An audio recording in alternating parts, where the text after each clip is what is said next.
Words literally. Didn't just say disrespectful, but very disrespectful. In other words, you kind of over the top now. You know, your little disrespect every now and then has now risen to another level that you're very disrespectful.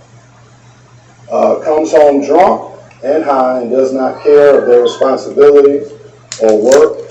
And I've been advised to put them out, but my husband disagreed.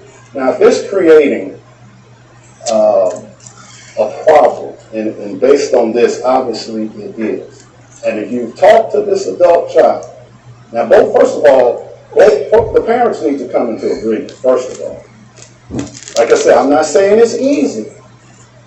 Yeah, you know, because I've seen a lot of parents, they have that fear in them. If they put their child out, what they going to do, they ain't got nowhere to go, and the devil put it in your mind, they end up getting killed, dying, being homeless, and blah, blah, blah.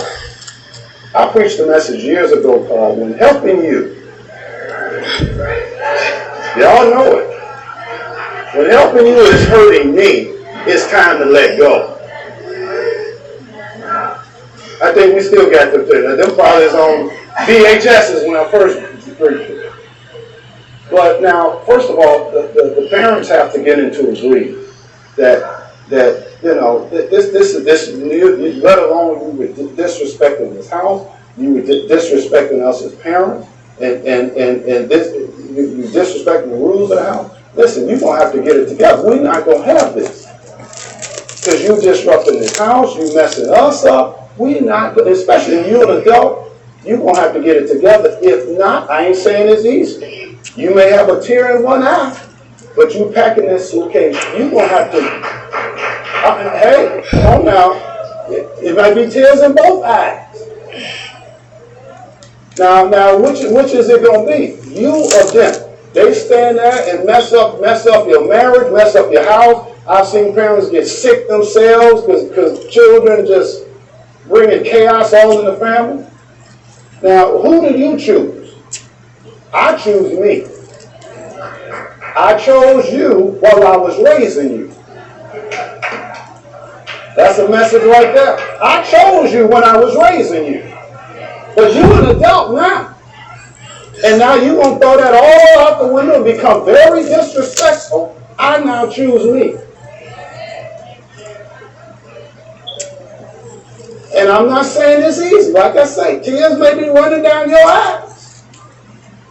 And you don't want to do this. And you may have pleaded with them, don't stop doing this. But I can't have this. You know, because I'm getting to the point of where I resent folks. See, now, this is where the problems come in now. Child, now you allowing problems to come between your marriage? When a person like, I'm resenting you because you ain't saying nothing. Something got to give. It's like you not protecting me. Now you let our child act this way and you're not protecting me. Which means, by you not saying that, you agree with what the child's doing. Yeah. And I'm not going to allow that. It's either me or the child. And like the pastor said, you might have a tear. I didn't have a tear. I just packed your clothes. Yeah. And then when you walk in the door, you ain't have to come in the house. It was already there. Because I refuse to let anybody rise up on me. My boys try to rise up with my husband when they're home. I didn't go through, cussing them out. No, I ain't got to do that. I just throw your stuff out. It ain't no big deal with me, and I have done it. I don't have no problem with it. Like, you ain't that serious, buddy. Because the thing about I have done, see, the guilt of the parent that I ain't do a good job. Oh, I was a good parent. And I know you ain't have to have a certificate for you to tell me. I know I was. And the thing about this, when you decide, you know what, I'm at this level now, I don't need you no more. Since you say you don't need me, let me prove to you that you don't. Let me show you that you don't. I ain't got to do all this. Let me show you. See, I hate words. Words are so cheap. It's like, put your money where your mouth at. I tell you all the time, they say they're musicians. That's okay, well, you play something. Don't tell me you are something and you ain't doing nothing that you say you are. I would check. Why am I taping? I've been tested by Pastor Laura. Amen. Don't tell me you something. And the thing about it is, so in other words, like that pastor said, I'm not going to let my kids come between me and my husband. Because when you walk out the door, it gonna still just be me and him. And Especially, and you're saying adult children, obviously, you're at a certain age yourself. You know, and any of us who know when we get to a certain age, we kind of enter in that second half of our life. And trust me on this, and there's only a couple of you out here of our age, your perspective and your perception is so much different. A lot of stuff you jacked up on prior to that, you ain't taking that on in your second half. Because now you got to live. Like I said, I chose you. From the womb to the cradle, to the training bike, to the school, to everything else. You know, but now you're going to be very disrespectful, and bring this chaos. Some got to the thing about it, you do love your child. You do, absolutely. You believe God that nothing gonna happen to them. Yeah. And your prayer is, Lord, keep them until they come to their right senses. Exactly. That's your prayer. Till they come to themselves, like that prodigal son. Like that prodigal son. You said, Lord, keep them. Keep them alive until they come to themselves and know the will of God in their life. Because, you know, no parent want to see their child walk out the door and act a fool. You know, you got all these fears going on. But your prayer is, Lord, keep them until they come to themselves and recognize that I was not here to hurt them or rob them or take something away from them. I'm here to help them. And I'm not the victim. I'm not the enemy. Right. You know, I tell my kids, I'm not your enemy. I'm here to help you. But don't make me into your enemy. You know, you can make me into your enemy. That's kind of a joke. We ain't trying to make, you know. But really, you have to really be careful. And then sometimes maybe a parent don't want to because of that fear. You can't have that at all. You know, with a kid, they being disrespectful, this and that, and you talk to them and that's no longer working. Listen, you're gonna have to do something because you can't do that.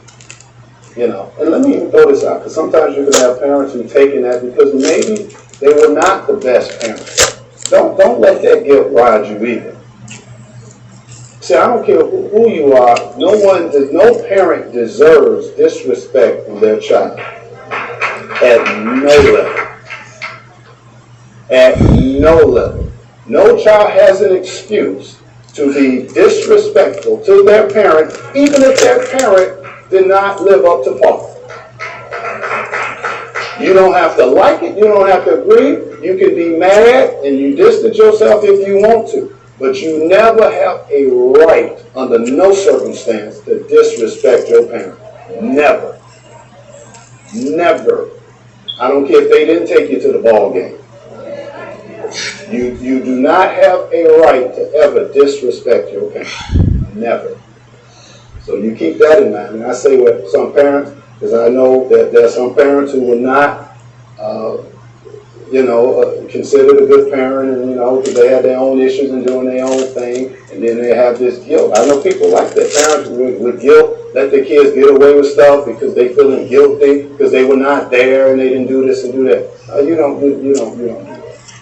See, because with a grown, well, I can tell you some real stuff. I don't want to get too deep in this, but I've seen stories end in a fatal way